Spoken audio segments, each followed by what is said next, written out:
उत्तर वैदिक काल में मृद्भांड, उत्तर वैदिक काल में 4 प्रकार के मृद्भांडों से लोग परिचित थे।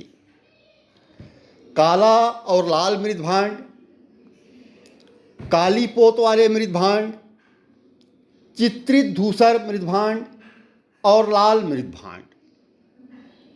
इनमें अंतिम प्रकार का मृद्भांड लाल मृद्भांड उनके बीच सबसे अधिक प्रचलित था और लगभग समूचे पश्चिमी उत्तर प्रदेश में पाया गया है। ये जनसाधारण आम प्रजाजन के लोग उनके बीच लाल रंग का मृद्भांड प्रचलित था, लेकिन चित्रित धूसर मृद्भांड उनके सर्वोपरि वैशिष्ट का सूचक है। इनमें कटोरे और थालियां मिली हैं जिनका व्यवहार शायद उदीयमान उच्च वर्णों के लोग धार्मिक अनुष्ठानों में या भोजन में या दोनों कामों में करते थे। ये चित्रित धूसर मृद्भांड विशिष्ट वर्ग के लोग, उच्च वर्ग के लोग,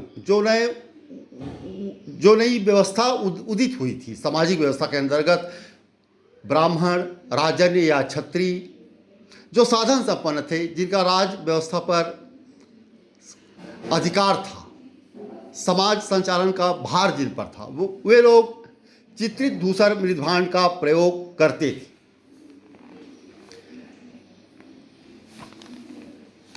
ये चित्रित धूसर मृद्भांड स्तरों में जो कांच की निधियां और चूड़ियां मिली हैं, उनका उपयोग प्रतिष्ठावर्धक वस्तुओं के रूप में इन्हें गिने लोग ही करते होंगे। इस स्तर में कुछ विशिष्ट उत्पादन की भी झलक मिलती है। कुल मिलाकर वैदिक ग्रंथ और उत्खनन दोनों से शिल्प वस्तुओं के विशेषीकृत उत्पादन का संकेत मिलता है। उत्तर वैदिक ग्रंथों में स्वर्णकारों या आभूषण निर्माताओं का भी उल्लेख है, जो संभवतः समाज के संपन्न वर्ग की आवश्यकता की पूर्ति करते होंगे।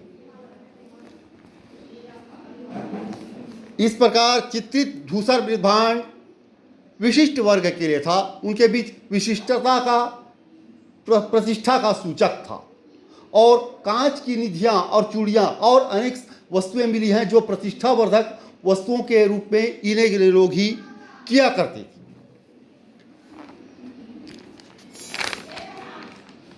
इस काल में चित्रित धूसर मृद्भांड स्थल न केवल कुरु पंचाल क्षेत्र अर्थात पश्चिमी उत्तर प्रदेश और दिल्ली में ही व्यापक रूप से पाए गए हैं, बल्कि मध्य क्षेत्र अर्थात पंजाब और हरियाणा के संलग्न भागों में और मध्य क्षेत्र अर्थात राजस्थान के संलग्न भागों में भी मिले हैं, और इन स्थलों की कुल संख्या 700 के करीब हो सकती है, जो अधिकतर ऊपरी गंगा घाटी में पड़ते हैं।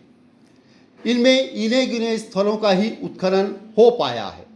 इनमें प्रमुख हैं जैसे हस्तिनापुर, अतरंजी खेड़ा, जोखेड़ा और नोह। चूंकि बस्ती के भौतिक अवशेषों का जमाव 1 मीटर तक है, इसलिए मालूम पड़ता है कि ये बस्तियां 1 से 3 सदियों तक टिकी रही होंगी। अधिकतर स्थल पूर्णतः नए वास के थी, जहां ठीक पहले कोई नहीं बसी थी। इस प्रकार चित्रित धूसर मृद्भांड युग पंजाब, हरियाणा, राजस्थान, पश्चिमी उत्तर प्रदेश और दिल्ली में व्यापक रूप से फैला हुआ था, और ये उनके प्रतिष्ठावर्धक विशिष्टता का सूचक था। लाल रंग का मृद्भांड जनसाधारण में प्रचलित था। धन्यवाद।